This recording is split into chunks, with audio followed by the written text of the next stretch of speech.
அனைவருக்கும் வணக்கம். இன்றைக்கி நம்மளுடைய ஷேர் அண்ட் டெக்னிக்கல் மாஸ்டர் சேனலில் நம்ம பார்க்கக்கூடிய டாபிக் பார்த்திங்கன்னா,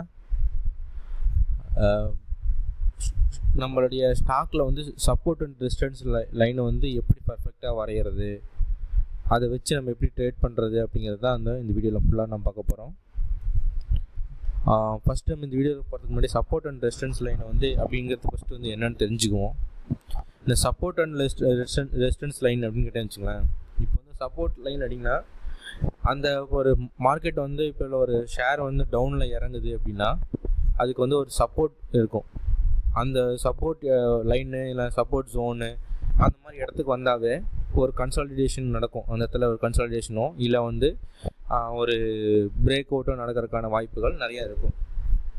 அதனால் மோஸ்ட்லி என்ன பண்ணணும்னா, அந்த மாதிரி ஒரு சப்போர்ட் லைனோ இல்லை ரெசிஸ்டன்ஸ் லைனோ வரையும் போது நம்ம வந்து அந்த லைன் கிட்ட வரும்போது நம்மளுடைய ப்ரைஸ் வேல்யூவாக இருக்கட்டும், இல்லைனா வந்து நம்மளுடைய ஸ்டாக்கோட ப்ரைஸ் ரேட் வந்து அந்த சப்போர்ட் லைனையோ இல்லை ரெசிஸ்டன்ஸ் லைனோ ரீச் ஆகிடுச்சு அப்படின்னா, ஸோ நம்ம வந்து அந்த இடத்துல கொஞ்சம் கேர்ஃபுல்லாக ட்ரேட் பண்ணணும்.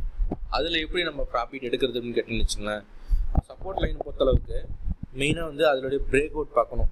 அதாவது ப்ரீவியஸோட ஹை இப்போ சப்போர்ட் லெவல் அப்படின்னு என்னென்னு கேட்டிங்கன்னா, இப்போ நம்ம பார்க்கக்கூடிய வேல்யூவோட ப்ரீவியஸ் லோ எதுவோ அதுதான் வந்து சப்போர்ட் ஜோன் அடிப்பாங்க. அதுக்கு முன்னாடி என்ன லோவாக இருந்துச்சோ அந்த வேல்யூ வந்து சப்போர்ட் ஜோன் சப்போர்ட் லெவல் அடிப்பாங்க. அதுக்கு பின்னாடி இருக்கக்கூடிய எல்லா ப்ரீவியஸ் லோ எல்லாமே வந்து அதுக்கு கீழே இருக்கிற ஒவ்வொருடைய சப்போர்ட் லெவல் தான் சொல்லுவாங்க. இது ஹை பார்த்திங்கன்னா ப்ரீவியஸ் ஹை எதுவோ அதுதான் வந்துட்டு அதோடைய சப்போர்ட் ரெசிஸ்டன்ஸ் லெவல் அடிப்பாங்க. ஸோ இது வந்து நம்ம எதுக்கு நம்ம மெயினாக தேவைப்படும் மெயினாக கேட்டிங்கன்னா, இப்போ பார்த்தீங்கன்னா வச்சுக்கலாம், நம்ம இப்போ இது எடுத்துக்கலாம். இந்த சார்ட்லேயே இது வந்து இந்தியன் ருப்பியில் போட்டிருக்குது. ஸோ இதுதான் வந்துட்டு இப்போ கரண்ட் வேல்யூ. இதோடைய ப்ரீவியஸ் சப்போர்ட் ஜோன் இது. ஸோ இதுதான். ஸோ இப்போ இந்த வேல்யூக்கு எடுத்துக்கும். இப்போ கரெக்டாக வந்து எக்ஸாக்டாக நான் இப்போ ஹர்ட்ஸை வச்சுக்கிறதுக்கு இது சப்போர்ட் ஜோன் இதுதான் சப்போர்ட் ஜோன். ஸோ இந்த இடத்துல பாருங்களேன், இந்த இடத்துல வந்து ஒரு கன்சல்டேஷன் நடந்துட்டு மேலே இங்கே வரும் இந்த இடம் இப்போ இருக்கிற லைன் ரெட் லைனே பாருங்களேன். இந்த இடத்துல ஒரு கன்சாலிடேஷன் நடந்துட்டு அது கீழே கீழே இறங்குது, அப்படி இல்லைன்னா மேலே ஏறுது. இந்த ரெண்டு விஷயத்தில் கரெக்டாக இருக்குது. அந்த லைன் கிட்ட வந்து ஒரு கன்சாலிடேஷன் நடக்குது பார்த்தீங்களா, இதுதான் வந்து நம்ம support line and resistance line அடிப்போம் நம்ம. ஓகேவா? ஸோ இதில் வந்துட்டு நம்ம எப்படி நம்ம ட்ராப் பண்ணுறது அப்படிங்கிறத நம்ம பார்ப்போம்.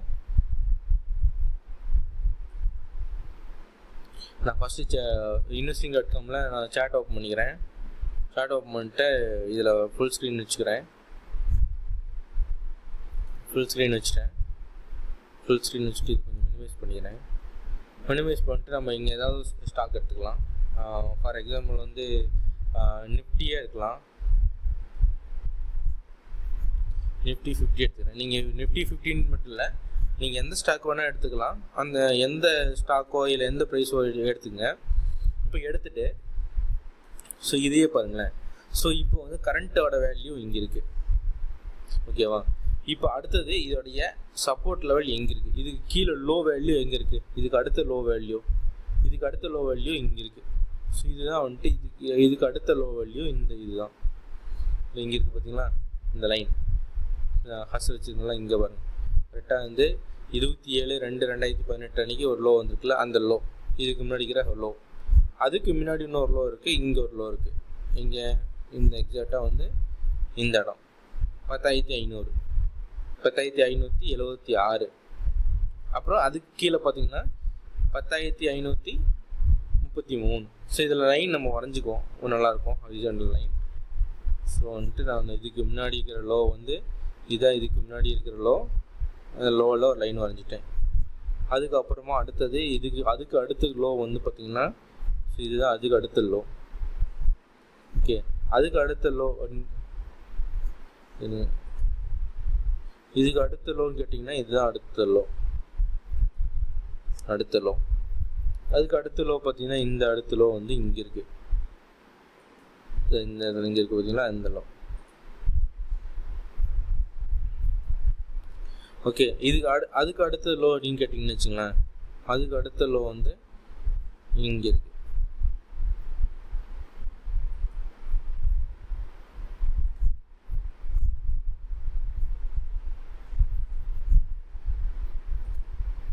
அதுக்கு அடுத்துல வந்து இங்கே இருக்குது.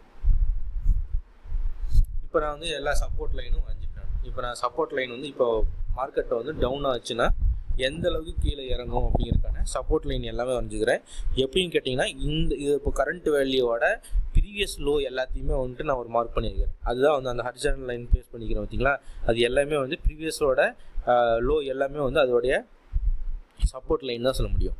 அதுக்கப்புறம் இதோட ரெசிஸ்டன்ஸ் லைன் இதோட ப்ரீவியஸோட ஹை. இப்போ இதுதான் ஹையு, இந்த வேல்யூ தான் ஹையு 10400 கரெக்டாக வந்து சொல்ல போனோம்னா 10625 தான் ஹையு. சரி 10614.45 தான் ஹையு.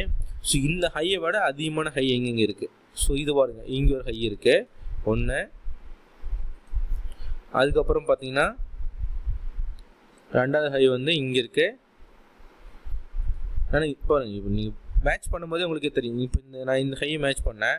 ஸோ இந்த ஹை பாருங்கள், இங்கே மேட்ச் ஆகிடுச்சு, இந்த ஹை மேட்ச் ஆகிடுச்சு, அடுத்து இங்கே இந்த ஹை மேட்ச் ஆகிடுச்சு. அந்த ஒவ்வொரு லெவலும் பார்த்தீங்கன்னா கரெக்டாக அவங்களுக்கு வந்து எக்ஸாக்டாக மேட்ச் ஆகும். ஏன்னா அந்த இடத்துல ரெசிஸ்டன்ஸ் லெவல் நடந்திருக்கும். அங்கே வந்து ரெசிஸ்டன்ஸ் வந்து அங்கே வந்து கட் ஆகி பிரேக் அவுட் ஆகி போயிருக்கும். அது கரெக்டாக அதே மாதிரி அந்த இடத்துல பிரேக் அவுட் ஆகி போகும். ஒவ்வொரு டைமும் வந்துட்டு அந்த மாதிரி நடக்கிறதுக்கான 100% வாய்ப்பு இருக்கும்.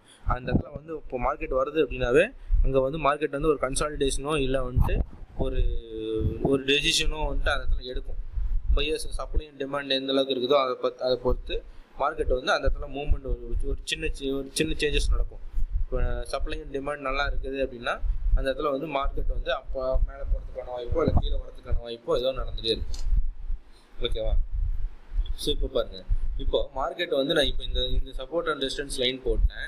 இப்போ என்ன நடக்கும், இப்போ நாளைக்கு வந்து இப்போ ஃப்ரைடே மார்க்கெட் ஓப்பன் ஆகுது. இன்றைக்கி வந்து 8ஆம் தேதி ஃப்ரைடே. நாளைக்கு மார்க்கெட் ஓப்பன் ஆகுது அப்படின்னா இப்போ அப்படி போச்சுன்னா மார்க்கெட் வந்து 10,500 டச் பண்ணி கிராஸ் ஆச்சுன்னா அதுக்கப்புறமா அடுத்தது ரெசிஸ்டன்ஸ் வந்து 10,080, அதாவது கிட்டத்தட்ட 30 பாயிண்ட் ஏறும். அதையும் கிராஸ் பண்ணிச்சுன்னா அதுக்கப்புறமா பார்த்தீங்கன்னா 10,763, இந்த 100 பாயிண்ட் இந்த டிஃப்ரெண்ட் இருக்கும். அதுக்கப்புறம் வந்துட்டு 10,800, 10,880, 10,840, 10,880 இந்த மாதிரி ஒவ்வொரு லைன் இருக்கும். இந்த ஒவ்வொரு லைன் பிரேக் அவுட் ஆகி மேலே போச்சுன்னா இன்னும் மேலே போயிட்டு தான் இருக்கும். அதுக்கப்புறம் நீங்கள் சப்போர்ட் லைன் இன்னும் வரையணும். ஓகேவா. இந்த பாயிண்ட்லாம் எதுக்கு அப்படின்னா, ஸோ இந்த இதில் வந்துச்சு மார்க்கெட்டு, ஸோ அப்படின்னு பிரேக் அவுட் ஆகுது அப்படின்னா இன்னும் மார்க்கெட் மேலே போக போகுது அப்படின்னு சொல்லிட்டு நம்மளோட கணிக்க முடியும். அதே மாதிரி கீழே இறங்குது. இப்போ ஃபார் எக்ஸாம்பிள் வந்து இங்கே இப்போ இந்த மார்க்கெட் இருக்கு. ஸோ இது பாருங்களேன், இப்போ நான் ஒரு 15 மினிட்ஸ் கேண்டில் போடுறேன். 15 மினிட்ஸ் கேண்டில் போட்டு இங்கே வருங்க. இப்போ இந்த ரெசிஸ்டன்ஸ் போய் டச் ஆகிடுச்சிங்க. இப்போ இங்கே இந்த ரெசிஸ்டன்ஸ் வந்து டச் ஆகிடுச்சு. இந்த இடத்துல பாருங்களேன், இப்போ வந்து கரெக்டாக வந்து 6ஆம் தேதி 11/6/9 வந்து இங்கே மேலே டச் ஆகிடுச்சு. டச் ஆகிட்டு கீழே இறங்கி வந்து இந்த சப்போர்ட் லைனை டச் ஆகிடுச்சு. இந்த சப்போர்ட் லைன் டச் ஆகி கன்சல்டேஷன் நடந்திருக்குது, இல்லை மறுபடியும் ரிட்டர்ன் போயிருக்குது. மறுபடியும் போயிட்டு மேலே இருக்க சப்போர்ட் லைன் இதுக்குள்ளேயே தான், இந்த சப்போர்ட் லைனுக்குள்ளேயே தான் ட்ராவல் ஆகிட்டே இருக்கும். இது கம்ப்ளீட்டாக வந்துட்டோம்னா இப்போ நமக்கு ஒரு கணிப்பு தெரிஞ்சிடும். இப்போ ஓகே இங்கே இப்போ மேலே போகுதா, இப்போ இங்கே வந்து பிரேக் அவுட் ஆகுதா, பிரேக் அவுட் ஆகலை அப்போ நம்ம வந்து மார்க்கெட் மறுபடியும் மேலே போகுதுன்னு அர்த்தம். ஸோ மறுபடியும் வந்துட்டு இங்கே 10,550 -30 பாயிண்ட் மறுபடியும் மேலே ஏறிச்சு. ஸோ மேலே ஏறி டச் ஆகிட்டு கீழே இறங்குது அப்படின்னா, மேலே ஏறி டச் ஆகிட்டு கீழே இறங்குனா இனி வந்து மார்க்கெட் கீழே இறங்க போகுது அப்படின்னா எவ்வளோ தூரம் இறங்க போகுது அப்படின்னா அப்போ வந்து 10,450 10,550 வரையும் இறங்க போகுது அப்படின்னு அர்த்தம். இப்போ இதையும் வந்து கிராஸ் பண்ணிச்சு அப்படின்னா அடுத்து வந்து நம்மளுடைய சப்போர்ட் லைன் எங்கே இருக்குது, நம்ம வந்து 10,530 இருக்குது. அதையும் கிராஸ் பண்ணிச்சு அப்படின்னா கரெக்டாக வந்து இங்கே வருங்க 10,495 கரெக்டாக இங்கே 10,495 இந்த சப்போர்ட் லெவல் டச் பண்ணிட்டு தான் மறுபடியும் மேலே ஏறுது. இங்கே டச் பண்ணிவிட்டு மறுபடியும் மேலே ஏறுது. இல்லை 15 மினிட்ஸ் கேண்டில் போட்டுக்கிறேன். நீங்கள் இதே 5 மினிட்ஸ் கேண்டில் போட்டிங்கன்னா கரெக்டாக நல்லா டச் ஆக தான் உங்களுக்கு நல்லா தெரியும். இங்கே வருங்களேன். ஸோ இந்த லெவல் டச் பண்ணிவிட்டு கீழே நல்லா டச் பண்ணிவிட்டு அதுக்கப்புறமா தான் மேலே ஏறுது. இப்போ இந்த ப்ரைஸ் மூவ்மெண்ட்டோ இல்லை இந்த இண்டெக்ஸ் மூவ்மெண்ட்டோ பார்த்தீங்கன்னா இந்த சப்போர்ட் அண்ட் ரெசிஸ்டன்ஸ் லெவலுக்குள்ளேயே தான் மூவ் ஆகிட்டு இருக்கும். ஒன்று இது டச் பண்ணி கீழே இறங்கும், இதை டச் பண்ணி அடுத்த ரெசிஸ்டன்ஸில் போய் டச் ஆகும், இல்லை இதை டச் பண்ணி அடுத்த லெவல் போகும், இல்லை அதை டச் பண்ணி கீழே இறங்கும். இதுக்குள்ளேயே தான் ஒரு கன்சல்டேஷன் வந்து இதுக்குள்ளேயே தான் நடந்துகிட்ருக்கும். ஸோ இதனால் நமக்கு என்ன தெரியும் அப்படின்னா ப்ரைஸ் மூவ்மெண்ட் எந்த அளவுக்கு இருக்கும். இப்போ பிரேக் அவுட் ஆச்சு அப்படின்னா தாராளமாக நம்ம பை பண்ணலாம். இதே ஒரு ஸ்டாக் வேல்யூ எடுத்துங்க. ஸோ இது டச் பண்ணி கீழே இறங்குது. ஸோ இந்த இதில் நம்ம ஒரு பையிங் சிக்னல் எடுக்கலாம். இந்த பையிங் சிக்னல் எடுத்தோம்னா அடுத்து வந்து இங்கே இது வரையும் பார்க்கலாம். இதில் ட்ரைனிங் ஸ்டாப் லாஸ் இது வச்சு இது வரையும் பார்க்கலாம் 550. அதையும் பிரேக் அவுட் ஆகுதுன்னா அதுக்கப்புறம் இதையும் பார்க்கலாம். அதையும் பிரேக் அவுட் ஆச்சு அப்படின்னா நம்ம ஒன்று மாடி இங்கே இது வரையும் பார்க்கலாம். இந்த மாதிரி ஒவ்வொரு சப்போர்ட் லைனையும் வச்சு நம்ம சப்போர்ட் லைனில் எங்கெல்லாம் வருதோ அப்போ வந்து ஒரு பிரேக் அவுட்டோ இல்லைன்னா ரெசிஸ்டன்ஸ் லைன் கிராஸ் பண்ணும்போது ஒரு பிரேக் அவுட்டோ இருந்துச்சுன்னா அதை வச்சு நம்ம ஈஸியாக வந்துட்டு நம்மளால் கணிக்க முடியும். மார்க்கெட் வந்து எந்த டைரெக்ஷனில் மூவ் ஆகிட்டு இருக்குது, எப்படி போயிட்டுருக்குது அப்படிங்கிறத நம்மளால் ஈஸியாக கணிக்க முடியும். அதனால் இந்த சப்போர்ட் அண்ட் ரெசிஸ்டன்ஸ் லைன் வந்து ஈஸியாக நல்லா டெய்லி உட்காந்து மார்க்கெட் க்ளோசிங் ஹவர்ஸு இல்லை அதுக்கு முன்னாடி ஹவர்ஸ்லேயே வந்துட்டு ஃபிக்ஸ் பண்ணி நல்லா லைன் வரைஞ்சி வச்சுங்க. அப்படி வரைஞ்சிங்கன்னா உங்களுக்கு வந்து ஈஸியாக வந்து மார்க்கெட் மூவ்மெண்ட் வந்து ஈஸியாக உங்களால் ஐடென்டிஃபை பண்ண முடியும். இது நல்லா யூஸ்ஃபுல்லாக இருக்கும். நீங்கள் லைவ் மார்க்கெட்டில் இதே ஸ்ட்ராட்டஜியை நீங்கள் யூஸ் பண்ணி பாருங்கள். அப்போ தெரியும் இதோடைய பவர் என்னென்ன. இந்த சப்போர்ட் அண்ட் ரெசிஸ்டன்ஸ் லைன் வந்து எப்படி அது வரைஞ்சதுக்கப்புறம் அதோடைய பவர் என்ன அப்படிங்கிறத நீங்கள் லைவ் மார்க்கெட்டில் நீங்கள் பார்த்தீங்கன்னா அதோடைய இம்பேக்ட், அதோடைய என்ன சொல்கிறது, அதோடைய எஃபிஷியன்சி உங்களுக்கு எப்படி எந்த அளவுக்கு இருக்கும் அப்படிங்கிறத உங்களால் ஈஸியாக பார்க்க முடியும். ஓகேவா? இந்த வீடியோ உங்களுக்கு பயனுள்ள தகவல் கிடைச்சிருக்குன்னு நினைக்கிறேன். நன்றி. மறுபடியும் அடுத்த வீடியோவில் சந்திப்போம். இந்த வீடியோ பிடிச்சிருந்தால் லைக் பண்ணுங்கள், மறக்காமல் ஷேர் பண்ணுங்கள். உங்களுக்கு ஏதாவது டவுட் அப்படின்னா வந்துட்டு கீழே இருக்கிற கமெண்ட் பாக்ஸில் கமெண்ட் பண்ணுங்கள். நம்மளுடைய சேனலை சப்ஸ்கிரைப் பண்ணுங்கள், பக்கத்தில் இருக்கிற பெல் பட்டனை கிளிக் பண்ணி வச்சுங்க. அப்போ தான் நம்ம சேனலில் போடக்கூடிய அப்டேட்டட் வீடியோஸ்லாம் உங்களுக்கு ஒன்றுக்கு ஒன்று கிடைக்கும். நன்றி.